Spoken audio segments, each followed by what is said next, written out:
Olá, o Além das Montanhas de hoje fala sobre a proteção às nascentes do São Francisco, o chamado Rio da Integração Nacional, tão importante para o nosso estado, e você vai saber como é feito o trabalho do MPMG junto a outras instituições para a preservação desse importante curso d'água. Nesta edição participam conosco o Marcelo da Fonseca, que é diretor-geral do IGAM, Instituto Mineiro de Gestão das Águas. Também aqui no estúdio está o Dirceu de Oliveira Costa, que é presidente do Comitê das Nascentes do Alto São Francisco. Teremos a participação remota do nosso promotor de justiça de Piumhi, Dr. André Silvares, que está em uma das áreas de atuação do MPMG na defesa das águas do São Francisco. E aqui no estúdio também está conosco a Mariana Pereira Ramos, gerente de sustentabilidade do Sistema FAENG, Federação da Agricultura e Pecuária do Estado de Minas Gerais. Muito obrigada pela presença de vocês, doutor André. Dirceu, obrigada então. Eu queria começar perguntando a vocês quais são as principais ameaças à preservação do São Francisco, doutor Marcelo. Olá, a bacia do São Francisco, como você disse, é uma bacia extremamente importante, não só para Minas Gerais, mas para todo o país, razão da sua ser conhecido como a bacia da integração nacional. E dessa forma, por ter essa importância estratégica, cobre grande parte do nosso estado, também sofre uma série de pressões em função das atividades que são desenvolvidas nessa bacia.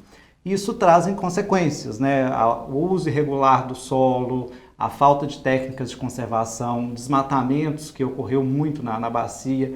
E tudo isso leva uma consequência para o rio, seja no São Francisco, na sua calha principal, como nos seus tributários. Então hoje a gente vive muito esse problema do desmatamento, que gera essas consequências, erosões, seja nas práticas agrícolas, nas estradas rurais, muitas vezes sem nenhum tipo de conservação, carregando um material, que é o solo, para o corpo hídrico, que vai ficando assoreado. Então, um dos grandes problemas hoje é o assoreamento do São Francisco e dos seus tributários. Isso ainda por falta de informação ou por depredação mesmo consciente, criminosa? Exatamente, a maioria por falta de consciência, de conscientização e capacitação. Muitas vezes a pessoa que faz a intervenção, seja a manutenção de uma estrada, não é porque ela quer causar aquele prejuízo, causar aquele dano ambiental. É porque não tem orientação de qual é a melhor técnica de implementar aquela atividade que ela pretende fazer. Já nós vamos falar sobre isso, mas antes eu quero saber do Dr. André,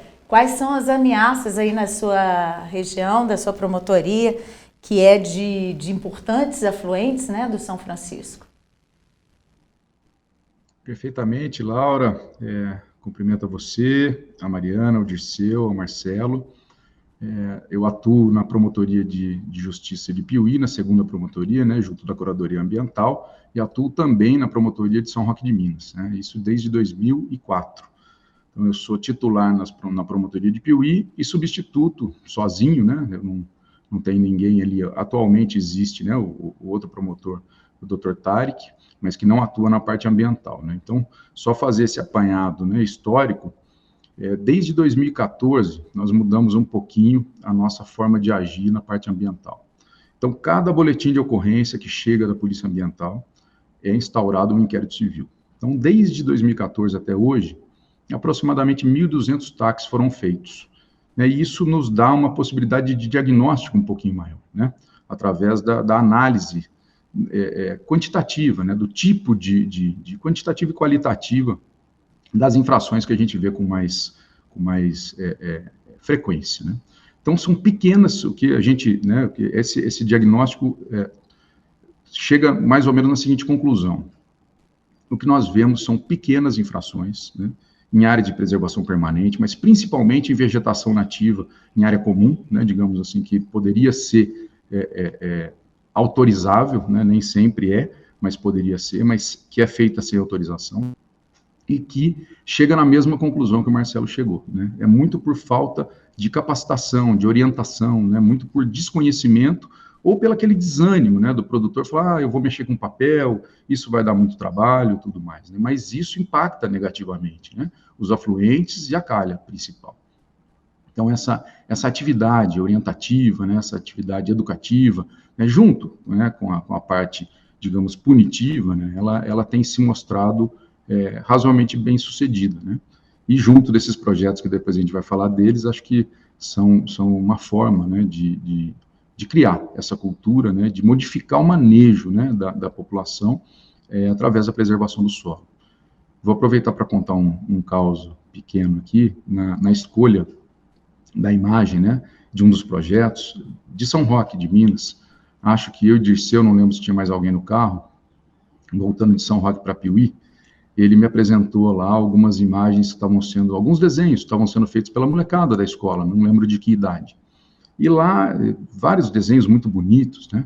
E ele me perguntou, né, qual o desenho que o senhor mais gostou, doutor, né? Eu falei, Dirceu, né, eu sempre peço para ele me chamar de André, mas ele não consegue, né, doutor André e tal, e naquela relação, né, de amizade, de respeito que a gente desenvolve, né? Então ele me mostrou dois desenhos lá, ou 3, eu não me lembro, e eu gostei de todos. Eu falei, mas nossa, que bonito, né? E tinha lá o Tatu Canastra, e tinha o Lobo-Guará, e tinha a Cascadanta, né? Que é uma cachoeira, né? Muito chamativa, muito bonita do Rio São Francisco.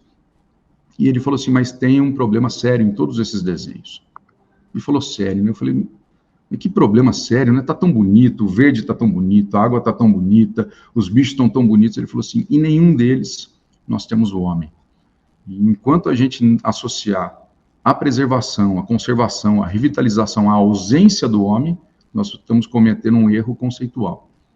E aquilo me tocou, né, porque eu também, sem querer, eu associava, né, o local totalmente preservado é o local perfeito.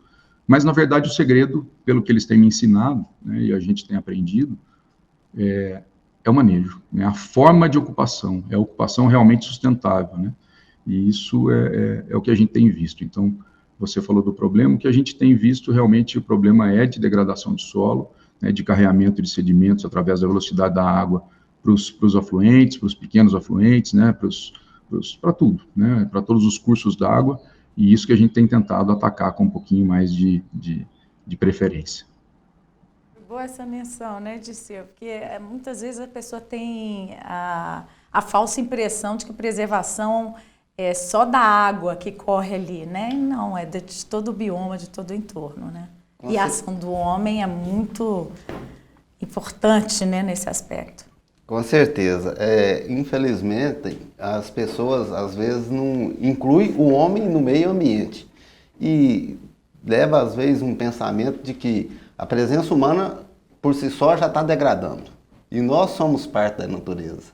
A gente está aqui desde que surgiu o planeta, né? Vamos dizer assim, claro, com toda a evolução e tudo, mas somos parte do planeta, parte da natureza.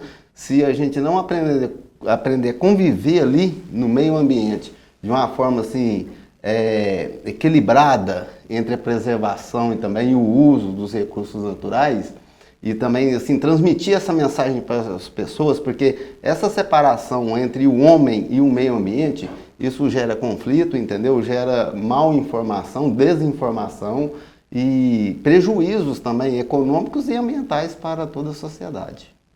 Mariana, sua impressão é essa mesmo também? Falta uma conscientização melhor das pessoas para que essas ameaças ao São Francisco sejam reduzidas e até eliminadas? Sim, Laura, em seu nome eu cumprimento a todos que aqui estão e agradeço o convite. É por isso que estamos aqui, fazendo parte desse diálogo, né? Desse diálogo pró a revitalização do São Francisco. Como dito por todos aqui, existe um gargalo muito grande da capacitação e levar a informação de qualidade até o produtor rural. E nós, do Sistema FAENG, Senar e NAS, estamos fazendo isso dioturnamente. Então, nosso papel aqui, enquanto parceiro de projetos ligados nessa área, é levar o conhecimento, a informação de qualidade, porque a gente entende que, por meio da educação ambiental, a gente consegue transformar a paisagem. E o que todos disseram aqui, que é muito importante, é essa visão integrada, Laura, da paisagem. Nós precisamos conviver em harmonia e as atividades produtivas precisam estar em equilíbrio com a preservação ambiental. Então, existe um desafio muito grande da gente conseguir levar para o produtor lá na ponta uma linguagem palatável para que ele consiga ser tocado e entender que ele é o grande guardião dos recursos naturais, São nas áreas rurais que a gente tem o maior potencial de sequestro de carbono e que nós estamos aqui, fortalecendo iniciativas locais para que essas ações reverberem em torno da bacia. Eu acho que com o poder da coletividade, grandes mudanças vão acontecer no território e a gente está aqui para apoiar ações como essa. Doutor Marcelo, a gente viu uma degradação muito grande, né, do São Francisco ao longo das últimas décadas, podemos dizer assim. Isso está conseguindo ser mudado com todos esses projetos, essa integração entre órgãos na defesa das águas? Sim, é um desafio enorme, né?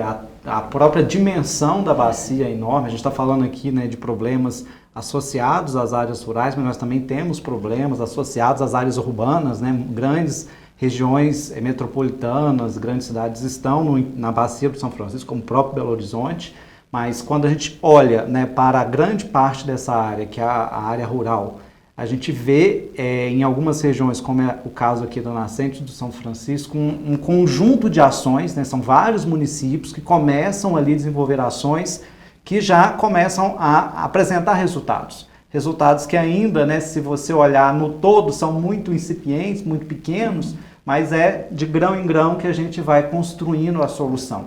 E é o exemplo que mostra a potencialidade desse programa, né? O programa Produtor de Águas, ele começou lá em Extrema, né, com uma iniciativa lá, e hoje já está espalhado por todo o país. Minas é um dos estados que tem o maior número de iniciativas dessas. Então, assim, a gente vê um grande potencial nisso que a Mariana falou, que o Dirceu falou, que é envolver a comunidade. Não é o Estado aqui com um grande, mega projeto que vai promover a recuperação da bacia.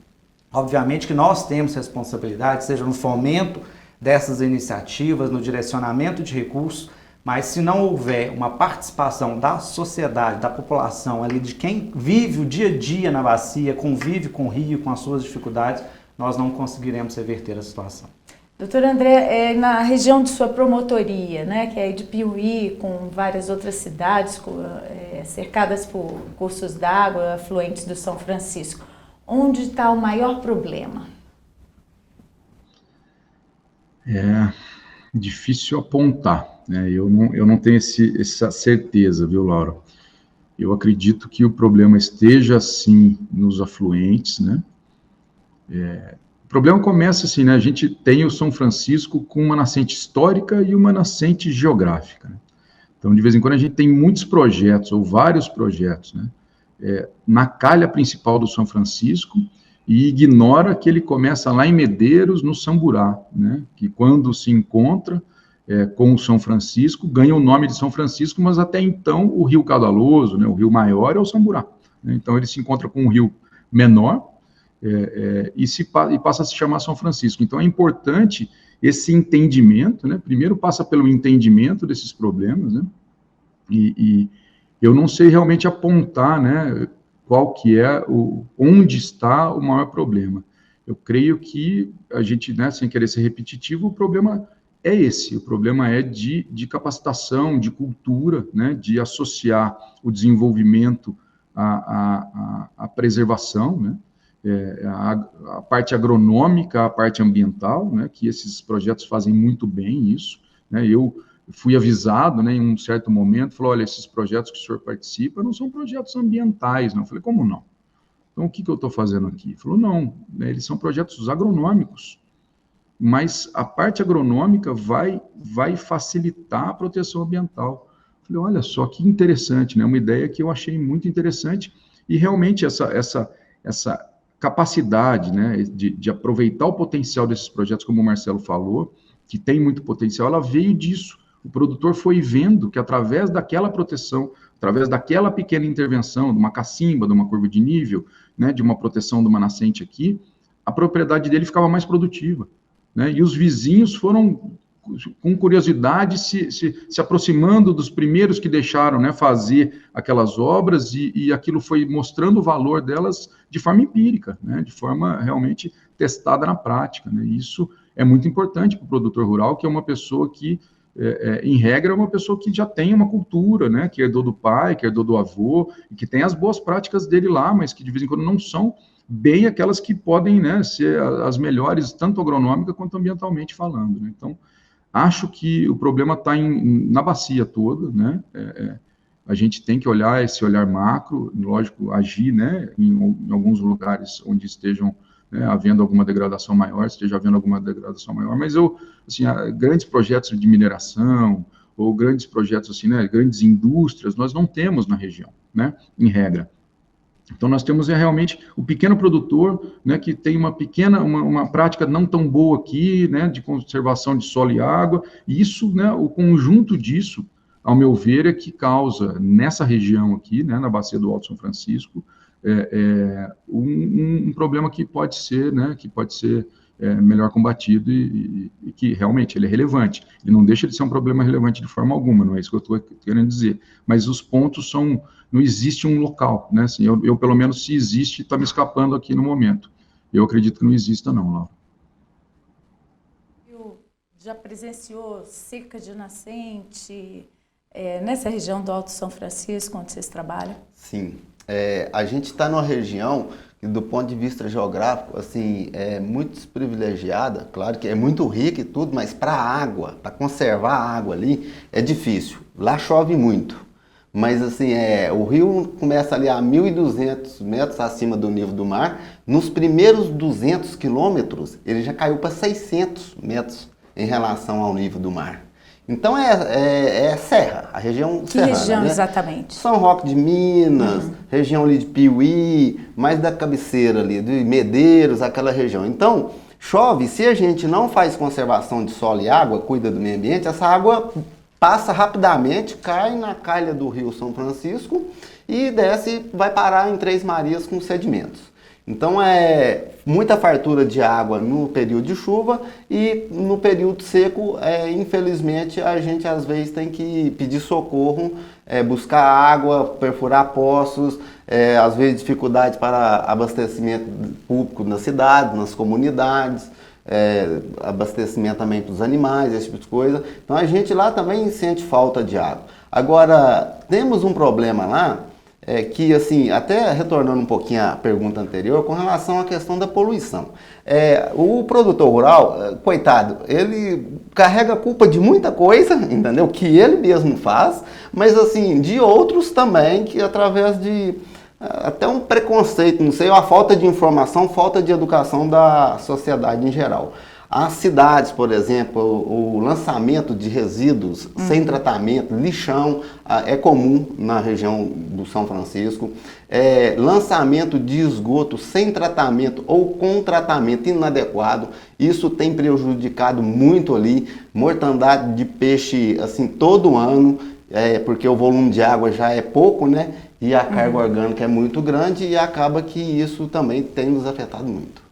Então nós vamos para um breve intervalo, daqui a pouquinho a gente vai voltar falando desses projetos e programas de incentivo à preservação das águas do Rio São Francisco. A gente volta já.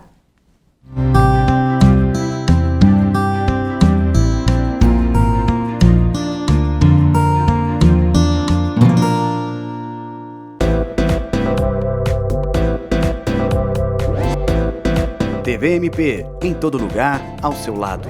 Realização: Ministério Público de Minas Gerais.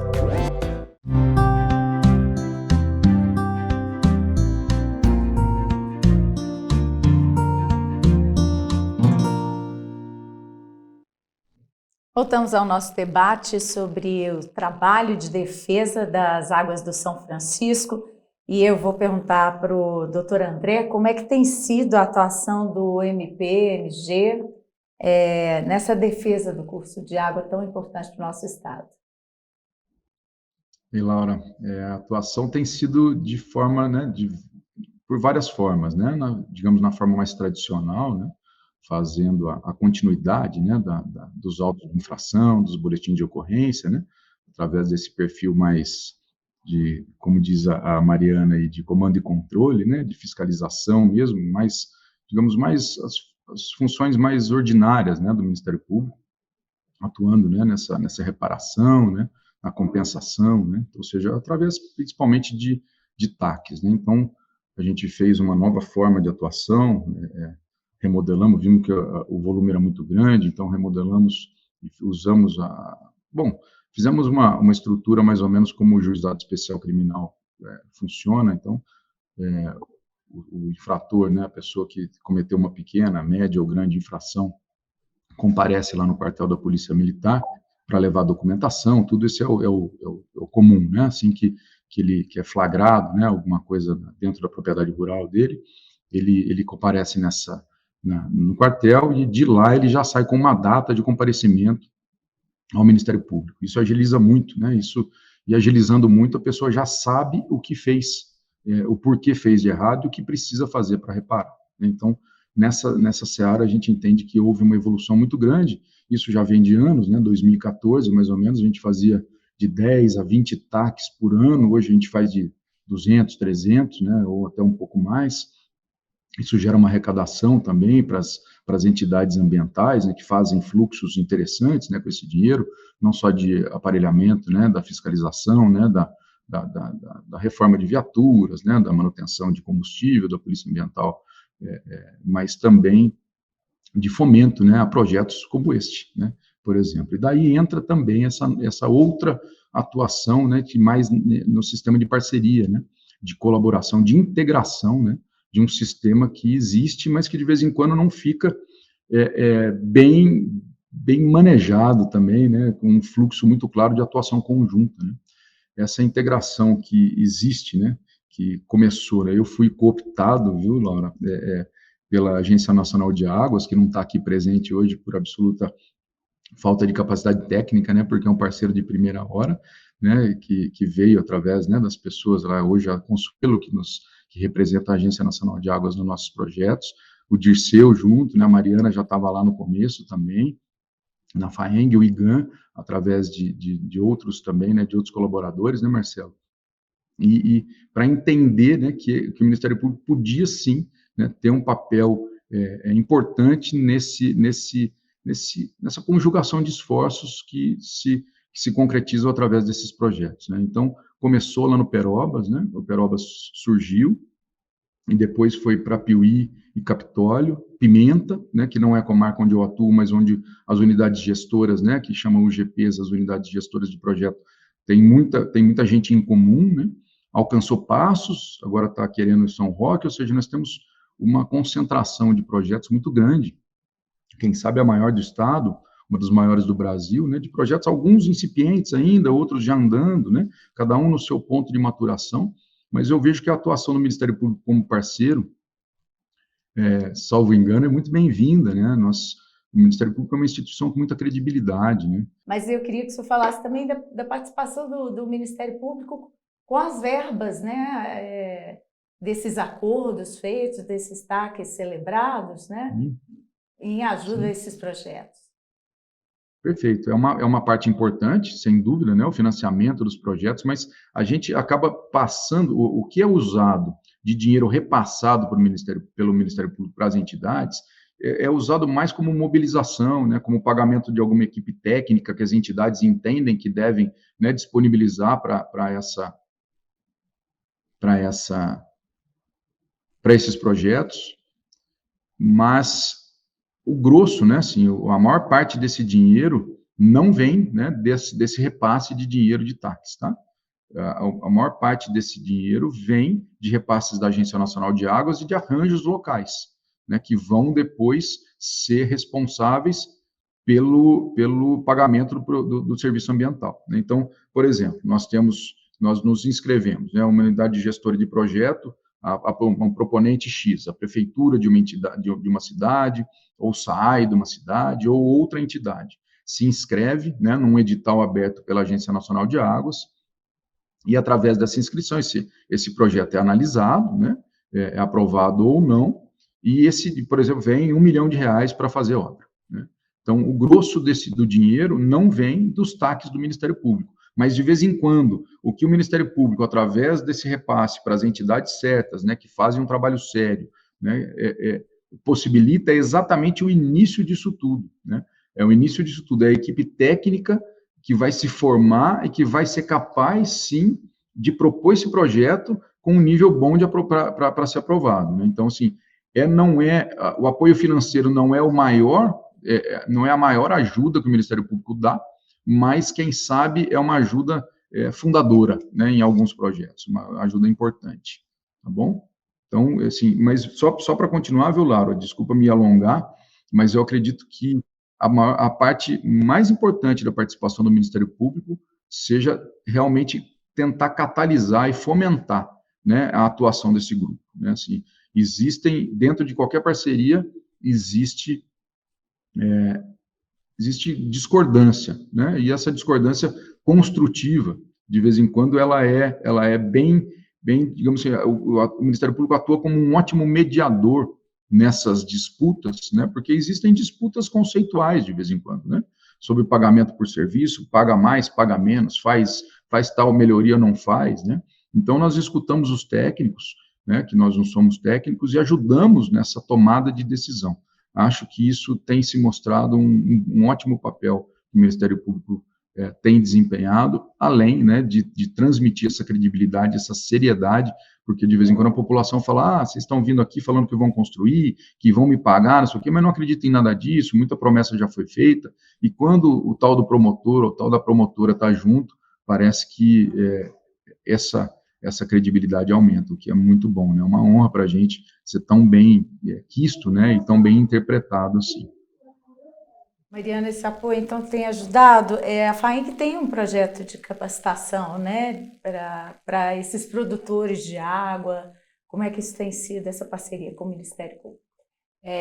Antes de falar propriamente dos projetos, eu quero dizer que assim como o exemplo dos projetos arrasta, a gente entende que essa postura do promotor André também deve arrastar para o Ministério Público, né? A gente precisa de mais promotores com esse entendimento do cumprimento do ordenamento geral, mas com esse viés também de incentivar outras políticas de reconhecimento do nosso produtor rural como provedor de serviços ambientais. Então, a gente fica muito satisfeito de ter um promotor hoje enquanto parceiro do produtor rural e que entende a visão do produtor rural, que entende que, às vezes, recuperar somente uma nascente não gera um efeito longo para a bacia, mas que a conciliação de práticas mecânicas, edáficas e vegetativas vão sim promover ações de revitalização da bacia e que sejam perenes. Um produtor, quando ele está ganhando e está fazendo uma atividade produtiva, dando lucro para ele, com certeza ele vai destinar parte desse recurso para a proteção do meio ambiente, como ele vem fazendo muitas vezes sem incentivo. Então, eu acho que é essa promoção desse entendimento que vai levar à mudança de comportamento das pessoas, né? Então, falando propriamente da atuação do sistema FAENG, hoje, Laura, nós, desde 2015, com o programa Nosso Ambiente, a gente leva, então, capacitação para os produtores rurais, seja diagnóstico e recuperação de nascentes, recuperação de áreas degradadas, saneamento rural, que assim como o Dirceu e o Marcelo disseram, são grandes problemas da bacia, a qualidade da água. Então, a gente leva esse conhecimento para o produtor com tecnologias sociais para que ele possa ter condições de fazer estruturas, né, de saneamento rural dentro da sua propriedade. Hoje, nós temos números no entorno de mais de 3 mil nascentes recuperadas pelo sistema e mais de 24 mil pessoas capacitadas, aptas a fazer essa recuperação em outras propriedades rurais. Como é que ela funciona? Ela funciona assim. O produtor rural que tem interesse em receber um curso de recuperação de nascentes na sua propriedade, ele procura a entidade cooperada local, que na maioria das vezes é o Sindicato dos Produtores Rurais, faz a demanda, deixa a demanda com o agente de desenvolvimento rural, que são os nossos mobilizadores, que vão unir outras pessoas que têm interesse naquele curso. O produtor dispõe da sua propriedade para ser o local para receber a tecnologia. Essas pessoas participam aí desse curso por meio da metodologia que a gente chama do aprender a fazer fazendo. Todo mundo, Laura, põe a mão na massa. Assim, todo mundo sai apto a replicar essa metodologia em outras propriedades. E são conhecimentos repassados que não apenas a desobstrução do olho d'água, não apenas só olhar o entorno da nascente a ser recuperado, como preconizado pela lei, mas principalmente conceitos ligados à área de recarga. Nós sabemos que a nascente é uma surgência e que para que ela seja perene, a gente precisa de alimentar, né, essa surgência por meio da recuperação dessas chamadas áreas de recarga. Então, ao longo do curso, os nossos produtores e participantes têm um conhecimento holístico da propriedade. A área de recarga é onde cai a chuva e que alimenta também os poços onde a gente tem uma capacidade maior de infiltração dessa água que vai nascer e vai surgir na propriedade por meio dessa surgência que a gente chama de nascente. Então, para alimentar essa dinâmica do ciclo hidrológico, não basta apenas preservar a nascente, mas a gente precisa ter esse olhar, chamado assim, o olhar holístico da paisagem. E o curso dá proporciona todo esse conhecimento para os participantes, para que eles não vejam apenas uma nascente de uma maneira isolada, mas dentro de um componente ali de microbacia, de bacia hidrográfica, para que outras ações possam ser realizadas. O foco é sempre conciliar as práticas vegetativas, recuperação de nascentes, com práticas mecânicas, porque nós sabemos que muitas vezes o carreamento de sedimentos vem da área produtiva. Então, não só ações de recuperação das nascentes são importantes, mas práticas dentro das atividades produtivas são importantes para manter a perenidade daquela nascente. E nós, como Escola do Campo, estamos aí, né, atuando não só em levar conhecimento na formação profissional rural, que são essas ações pontuais com cursos, mas hoje nós estamos assistindo mais de 13 mil produtores rurais por meio dos programas de assistência técnica e gerencial, onde você tem um técnico a cada 30 dias, de forma gratuita, dentro da propriedade rural, dando todas as orientações em relação a essas práticas, porque a gente entende que o consórcio delas é que vai trazer o benefício para a recuperação da bacia. Então, Marcela, essa gestão, né, desse trabalho, como é que tem sido para que ele seja bem desenvolvido em todas as regiões do São Francisco? Isso. Recentemente, né, o IGAN, né, junto com a Agência Nacional de Águas e todo o Sistema Estadual de Meio Ambiente, ele firmou um acordo de cooperação técnica para estruturar no Estado o Programa Produtor de Água, né? Então, é um acordo em que a gente assume, né, uma aproximação com as unidades que já existem, né? Nós temos aqui, falando de uma delas, que é do Alto São Francisco, mas nós precisamos expandir esse programa para o restante do Estado. Então, o Estado de Minas, por meio do CISEMA, fez um acordo de cooperação técnica com a ANA, para que os nossos agentes, os nossos analistas aqui do CISEMA também recebam capacitação, orientação sobre o programa, porque o programa ele tem uma base técnica muito robusta, né, como a Mariana colocou, olhar a propriedade como um todo, não é simplesmente cercar nascentes e proteger as áreas de preservação permanente. Tem toda uma adequação da propriedade para que o resultado que nós queremos, né, que é água em quantidade e qualidade, ocorra. Então, a gente faz todo esse trabalho. Então, hoje nós estamos trabalhando nessa linha, dessa organização, construindo uma governança do produtor de águas no estado de Minas, porque, segundo a Agência Nacional de Águas e Saneamento Básico, Minas é um dos estados que tem o maior número de unidades espalhadas, e a gente quer trazer isso, divulgar isso, porque, como foi colocado aqui, né, é esse exemplo que vai fazer com que isso se multiplique no Estado. Então, o Estado está assumindo essa responsabilidade agora, organizando, e mais do que isso, na medida que a gente tem essa organização interna aqui no Estado de Minas, possibilita captar parceiros, seja parceiros locais, que são fundamentais, como a gente vê aqui, assim, se não houver a mobilização, esse papel que o Ministério Público faz de catalisar lá, de fomentar a capacitação, a mobilização, é fundamental, porque não adianta eu ter o dinheiro, ter os projetos, se o produtor não estiver disposto a aderir ao programa. Então, a gente está construindo essa nova proposta, né, para que a gente consiga avançar de forma organizada no Estado e poder direcionar recursos, né, seja públicos, seja de parcerias com termos de ajustamento de condutas, compensações ambientais, tantas outras fontes de investimento, inclusive internacionais.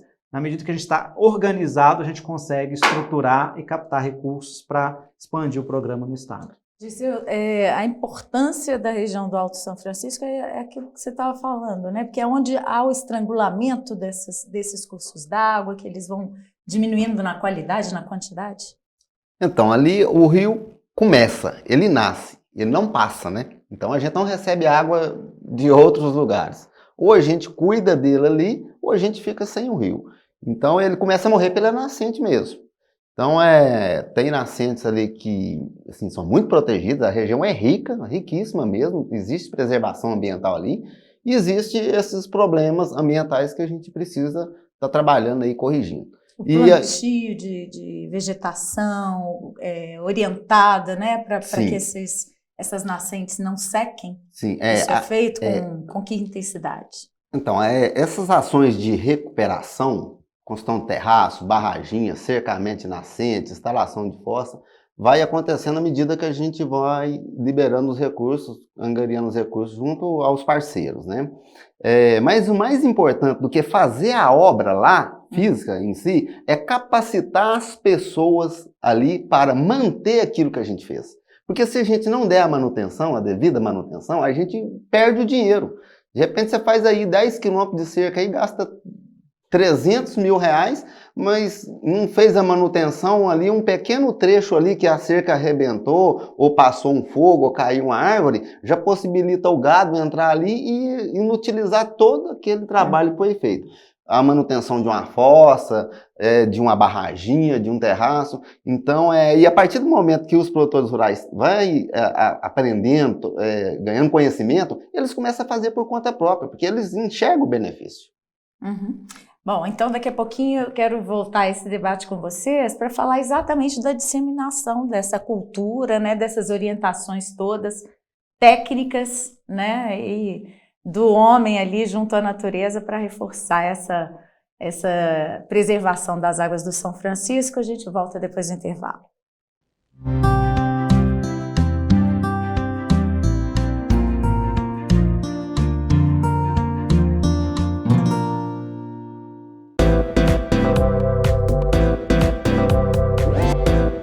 TVMP, em todo lugar, ao seu lado.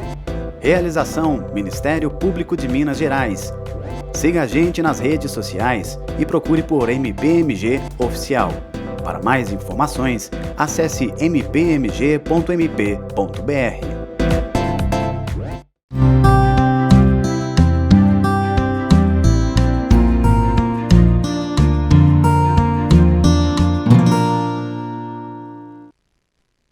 Nosso tema de hoje é a defesa das águas do São Francisco e o trabalho que o MPMG faz junto com outros órgãos de defesa das águas em Minas, com projetos que estimulam produtores de água.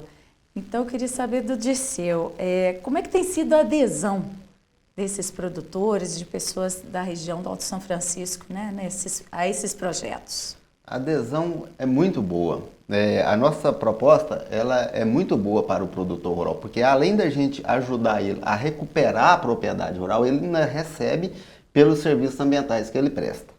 Então essa mensagem aí que cuidar do meio ambiente é obrigação de todos, não só do produtor rural, através do PSA, ela ajuda a mobilizar os produtores.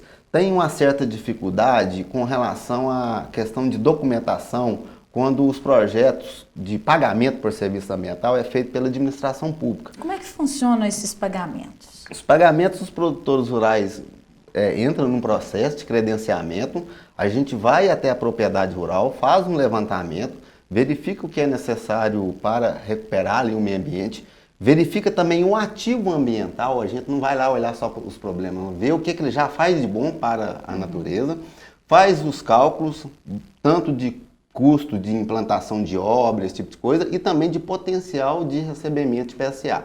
Apresenta essa proposta para o produtor, ele pode concordar ou não, porque é adesão voluntária, a gente não obriga ninguém a fazer nada. Normalmente, a gente tem experiência em projetos igual o Perobras, todos os produtores rurais aceitaram 100% daquilo que a gente propôs para eles fazer, independente ou não se eles iam receber PSA por questões jurídicas. A gente conseguiu implantar a obra em todas as propriedades rurais que aderiram ao projeto e, além disso, como sobrou recurso, a gente conseguiu administrar bem, comprar mais barato, esse tipo de coisa. Com o recurso que sobrou, a gente atendeu outros produtores que estavam ali próximo ali, também está no contexto, que assim, anteriormente não estava previsto, mas assim, a pressão, eu falo até pressão mesmo, foi tão grande, porque o produtor rural, quando via a gente fazendo ali na propriedade vizinha, ele fica ali quase que o tempo inteiro, vai lá, faz para mim, eu gostaria que fizesse uma barraginha, uma cerca ali, fazer um terraço ali, melhorar a minha estrada, se tratar esse esgoto. E isso ocorreu na Pimenta, em Passos, num universo aí de 100 produtores rurais em um projeto, a gente teve 2 desistências e apenas para receber o PSA. O produtor rural, assim, ele dispensou o pagamento do serviço ambiental porque ele entendeu que aquilo que a gente já tinha feito na propriedade rural dele já era um benefício muito grande, entendeu? E ele entendeu aquele pagamento ali por serviço ambiental como simbólico. Mas é muito boa. E é fixo esse valor? Como é que é? O valor, a gente faz um contrato de 5 anos, pago anualmente por questões de medição, esse tipo de coisa. A gente tem que aferir lá no campo a prestação de serviço, que é prestação de serviço mesmo, não é bolsa, entendeu? Cada produtor rural vai receber proporcionalmente aquilo que ele contribuiu com a preservação ambiental. O fato é que, como o Marcelo disse, assim, a gente está muito pequeno ainda em escala porque começou com pouco recurso, um pouco tímido, projeto indutor, a gente não sabia se ia dar certo ou não e tal. Mas assim, hoje a gente tem fila de produtores em locais passos, até fora da Bacia de São Francisco, mas é município vizinho, 600 produtores rurais aguardando a gente chegar com o programa Produtor d'Água, melhorar as propriedades rurais deles e no futuro, com certeza, receber o serviço ambiental, que eu acho que é muito justo. Doutor André, como é que está sendo a disseminação, né? Diante disso que o Dirceu falou, essa adesão aumenta com esse reconhecimento dos benefícios, né, para o próprio produtor rural? Laura, essa questão, né, desse contrato, dessa aferição, né, dessa medição para depois pagar, né, o PSA, tem um lado que eu acho que é muito interessante, que é dessa questão da capacitação, da mobilização constantes, né? Porque de vez em quando a pessoa entende a ideia, ela concorda com a ideia, mas a rotina dela faz com que aquilo ali, de repente, se distancie, né? E alguns conceitos se percam, algumas práticas se percam. Então, essa questão de você fazer a benfeitoria, né? Você vai lá, faz a barraginha, faz o terraço, constrói a seca, né? E depois medir, ver, falar assim, olha, isso aqui foi conservado? Se foi conservado, você vai receber tanto a cada 6 meses, ou tanto a cada 12 meses, de acordo com o padrão ali que a unidade gestora entender. O fato do produtor ser visitado, né, pela unidade gestora, tudo, faz com que essa mobilização, essa capacitação, elas sejam contínuas, faz com que esse ganho seja perene, porque de vez em quando a gente já viu muito, né, grandes investimentos serem feitos na região aqui, principalmente da nascente do próprio São Francisco, ou próximo dela, através de construção de secas, né, colocação de mourão, de arame, de tudo, e depois não é feito um acero, né, o sujeito, até por necessidade, tira aquele mourão novo e coloca em outro lugar, né, então aquele local para de ser preservado. Então essa coisa pontual da maioria dos projetos que existiram até hoje, ela se mostra menos eficiente, né? Ela usa uma quantidade grande de dinheiro, só que esse ganho ambiental, ele é menos duradouro e, portanto, muito menor, né? Então, acho que essa metodologia do Programa de Águas é uma metodologia muito, muito importante, né? O pagamento por serviço ambiental, além de ser atraente para o produtor, como eu disse, até alguns nem querem, falam, vocês já fizeram o suficiente, né? Minha propriedade melhorou demais, eu não preciso nem receber nada, mas ele serve para garantir essa mobilização e essa manutenção daquelas obras e a prestação do serviço ambiental, né? Então, a barraginha vai ser conservada, né? Ou seja, vai ser desassoreada de tempos em tempos para que ela continue sendo útil, para que ela continue sendo efetiva, né? Para que ela continue prestando aquele serviço, né? Então, isso é uma coisa que eu acho que foi muito, quem pensou nesse programa pensou muito bem, e eu acredito muito nessa metodologia, né? Então, de vez em quando arranja os locais, mudam uma coisa ou outra, mas se mantiver isso, né? O ganho é certo, né? Assim, o ganho perene, né, é certo de proteção de solo e quantidade e qualidade de água. Diana, essa capacitação ela também é importante, né, para essa disseminação das práticas, das metodologias, para que outro, né, um produtor repasse a outro, leve a outro os benefícios que ele tem recebido. Isso, muito importante, Laura, porque antes de entrar propriamente nas práticas, eu gostaria de deixar um dado aqui para poder mostrar quão o produtor hoje já vem fazendo o seu papel de guardião dos recursos naturais. Minas Gerais, hoje, os produtores rurais mineiros preservam dentro das suas propriedades rurais mais de 35% da vegetação nativa do estado, ou seja, ele já é um guardião dos recursos naturais. Porém, nós sabemos que essa distribuição não está de uma maneira adequada com a legislação. Então, quando esse projeto vem com um discurso convergente, onde eu ajudo ele na parte produtiva e ele sabe onde recuperar a parte devida perante a lei, aí sim ele se sente valorizado. Porque simplesmente eu não venho com a ação, você tem que recuperar, porque senão eu vou te punir, e é só a parte ambiental que prevalece. Não, nós estamos trabalhando com o tripé da sustentabilidade. Então, quando eu ofereço a ele a readequação da área produtiva para infiltração de água e falo com ele que se ele recuperar X% de vegetação, ele ainda recebe por isso, ele é meu parceiro. Então a perenidade do projeto, ela vem aí, da mudança do discurso e de realmente projetos que levem a essa parceria prol da sustentabilidade. E sempre o Senar atua previamente antes das obras que vão ser efetuadas dentro daquele projeto. Então, para sensibilização dos produtores, para conhecerem o que está por vir. Então, aquele medo de receber uma prática, uma técnica diferenciada, vem o Senar, que é a escola do campo, com toda aquela metodologia do aprender a fazer fazendo, engajando o produtor no processo para que ele dê a devida manutenção pós a implantação da obra, fazendo com que esse processo construtivo ele seja perene. Eu não contrato uma empresa, ele faz a obra e vai embora. Eu venho com a capacitação, eu ensino como fazer, eu dou protagonismo para o produtor enquanto guardião daquele recurso natural e aí sim, ele vai ser o nosso agente que vai manter a perenidade daquele recurso que foi aplicado na bacia. Então os cursos são de extrema importância para o conhecimento prévio do que está por vir e para que ele saiba como cuidar dessas práticas para que ao final de cada ano ele venha receber o devido pagamento pelo serviço ambiental prestado. Marcelo, a dificuldade maior estaria então nos centros urbanos, nas áreas urbanas, já que o produtor rural, sendo capacitado e percebendo o benefício que vai ter para a própria propriedade, para a própria atividade, né, tem ajudado, tem levado a cabo esses projetos. Certo, né? Quando a gente faz uma avaliação, né, da bacia, você vê que tem algumas áreas que são áreas receptoras do serviço e outras produtoras do serviço. A forma como o projeto foi estruturado vem nessa linha. Como nós aqui na cidade não temos muito o que fazer para produzir água, nos cabe, nós recebemos um benefício. Então a lógica do programa, inclusive, é essa, que quem recebe o benefício daquele serviço seja o financiador do programa. Então, na maioria, né, são vários arranjos, né, mas nós temos esse arranjo daquela sociedade, daquela empresa, daqueles usuários de uma determinada região que recebem a água, né, nós estamos falando aqui de um serviço específico, né, que é o produtor de água, eles sentem também mobilizados a patrocinar o projeto.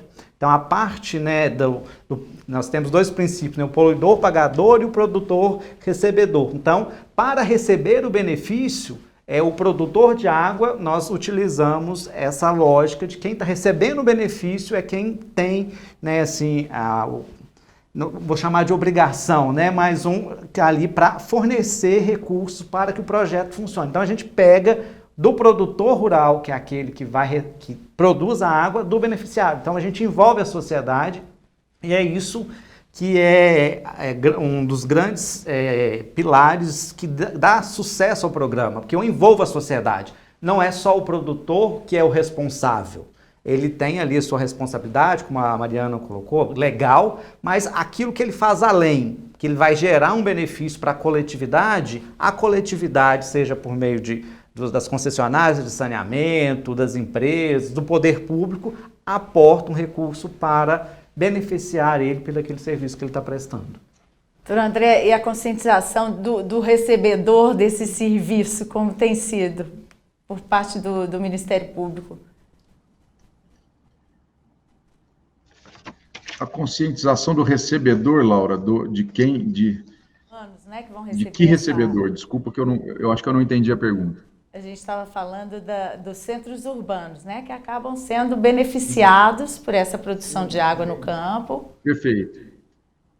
Assim, acho que ainda é um trabalho a ser feito, né? A cidade ainda tem essa noção, né? Ela tem alguma noção, principalmente as cidades maiores, né, da questão da agricultura orgânica, né, que ela procura algumas coisas, mas aquele dia a dia, né, principalmente através das estruturas, né, governamentais, de tratamento de esgoto, né, do tratamento, né, do resíduo final, né, da disposição final do resíduo sólido, ainda é um problema sério nos municípios aqui. Então, eu vou dizer que hoje a gente consegue, ao meu entender, avançar mais na questão do produtor, né, desse serviço, do que do recebedor. A gente ainda tem, a minha impressão é essa, tá?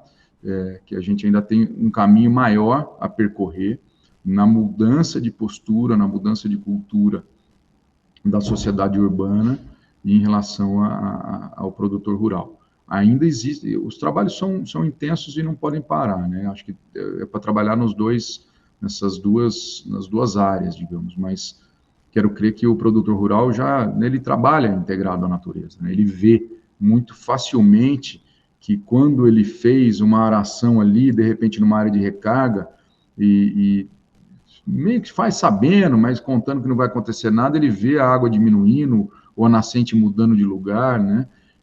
Isso é mais fácil, né, assim, dele aferir isso, né? E na cidade grande, ou nas cidades em geral, acho que essa verificação, né, esse sentimento, ele é mais difícil, né? E saindo um pouquinho da sua pergunta, Laura, mas falando de sentimento, eu não sei se a gente vai ter muitas outras oportunidades aqui ainda, quantas serão as perguntas, mas que a gente mora aqui na nascente do São Francisco, né? E um dia eu fiz uma viagem, né? E acho que as coisas na vida não acontecem por acaso, e fui lá para Foz do São Francisco, né? Estava até relembrando o nome dos municípios, que é Piaçabuçu, salvo engano, e Brejo Grande, né? Um em Alagoas, outro em Sergipe, né? E peguei um barco lá, fui eu e minha esposa, e fomos até, né, descendo o São Francisco, que lá é um rio muito grande, muito extenso, as margens umas distantes da outra, né? E descemos então. E em um momento lá, né, o barco para, e você pode tirar uma foto lá, né, numa duna e tal, e a gente não se interessou muito por essa foto. Falou, mas e onde encontra realmente o mar, né? Porque onde parou ali não dava para ver, né? E então ela falou, olha, anda mais ou menos 1 quilômetro por aqui, o barco espera, pode ficar tranquilo. E a gente foi então andando, conversando, e nos deparamos com uma praia deserta e aquele monstro daquele rio maravilhoso entrando no mar. E, né, bem na beira ali dá para entrar, né? Lá mais para o meio é extremamente perigoso, né? Correnteza e tudo mais, mas e eu conversando com a esposa, e tudo bem, né, assim, tá uma viagem, né, um dia muito bom, e assim que eu pus os pés naquele local, naquelas águas se unindo, eu comecei a chorar copiosamente, e eu não tenho a mínima ideia de onde veio aquilo, né, mas foi um sentimento não de tristeza, né, mas um sentimento de bênção mesmo. E aquilo me marcou, assim, de uma forma que eu lembro até hoje, né, e estou me segurando aqui para não me emocionar, que o objetivo não é esse, mas sim, né, dizer, porque a gente vai escutando durante o caminho as pessoas que moram naqueles municípios dizendo que a água está diminuindo, que os bancos de areia estão aumentando, porque o mar traz a areia e o rio já não tem mais a mesma força para levar de volta, né, como era o ciclo natural daquilo tudo. Então, logo depois de alguns anos, eu encontro pessoas dizendo que a gente tem que revitalizar os afluentes para que a gente produza mais água para o São Francisco, né, ter essa função que ele tem tão importante Brasil afora, o Brasil adentro, né? Então, foi uma coisa que me marcou muito, eu queria compartilhar aqui com todos os amigos, os colegas, né, os irmãos do Ministério Público, e desse outro fluxo, né, desse outro arranjo interinstitucional que nós temos feito, né, e que foi muito importante para mim, né, e essa imagem aqui que eu trouxe aqui, né, deixei propositalmente aqui, é de um São Francisco que foi lá, né, que é produzido lá, né, uma imagem que é produzida lá e que foi banhada, né, e abençoada na tradição deles de lá. Então, isso é uma coisa que, depois a gente fazendo parte desses projetos todos, é uma honra muito grande, né? Uma oportunidade profissional e pessoal que vale muito a pena. Então, queria só deixar registrado isso, né? Pedir o perdão do parênteses longo para contar mais um caos, mas a gente tem que sair, né, nessa integração, lá, acho que o objetivo maior, quem sabe, é esse. A integração, ela tem vários níveis, né? ela, segundo alguns estudiosos do tema, né, ela passa pela cooperação, e depois num segundo nível um pouco melhor, que a cooperação pode ser mais pontual, né, casuística, depois ela chega na coordenação, e o objetivo, quem sabe maior, vou ler aqui para falar exatamente os termos técnicos, é da colaboração. E a colaboração se define como um trabalho conjunto, visando metas compartilhadas, que metas compartilhadas não é nada fácil entre instituições, que de outro modo seriam inatingíveis, né? Então é a noção desse todo orgânico, né? Que nós não somos uma engrenagem, o produtor, a FAENG, o IGAN, o IEF, o comitê, o Ministério Público não são engrenagens ou peças de uma mesma engrenagem, né? Nós somos órgãos de um todo orgânico, né? E que exatamente aí que essa soma de nós dá muito mais do que a soma aritmética, né? Então isso tem poder, né? Isso tem poder e a gente vê aqui, né, o poder que isso tem de transformação. Lógico que a gente precisa, né, de muito mais apoio, muito mais, mas a gente acredita na metodologia. E por isso que a gente expõe isso agora. Eu vou agradecer ao senhor pelo compartilhamento. A gente está encerrando o programa, acho que encerramos bem, né? Falando dessa conscientização que é dever de todos nós, né? Muito obrigada mais uma vez. E a você que estava nos assistindo, continue na TV MP. Até.